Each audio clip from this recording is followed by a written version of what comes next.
Malgré sa promesse de résoudre le conflit entre la Russie et l'Ukraine en 24 heures après son entrée en fonction, le président américain Donald Trump a déclaré que les États-Unis pourraient se retirer des négociations si Moscou ou Kiev rendent un accord de paix trop difficile à atteindre.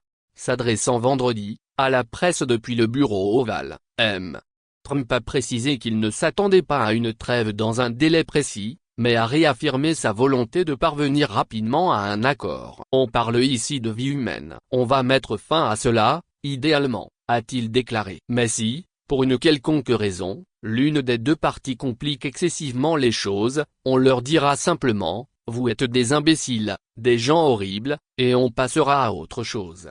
Ces propos interviennent quelques heures après que le secrétaire d'État américain, Marco Rubio, a averti que les États-Unis se retireraient des discussions en l'absence de progrès significatif dans les jours à venir. Nous ne poursuivrons pas cet effort pendant des semaines ou des mois sans résultat, a-t-il affirmé, ajoutant que le pays avait d'autres priorités. Pendant ce temps, les frappes russes sur l'Ukraine se poursuivent. D'après les médias locaux, vendredi, 2 personnes ont été tuées et plus de 100 blessés dans les villes de Kharkiv et de Soumy, dans le nord-est du pays.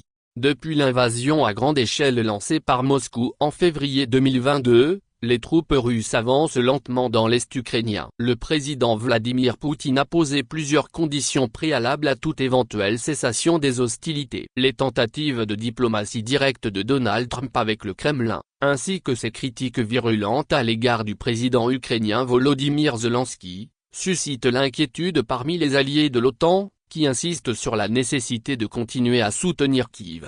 Malgré l'optimisme initial de l'administration Trump quant à une résolution rapide, aucune trêve n'a encore été conclue. Washington, de son côté, pointe désormais la responsabilité des deux camps.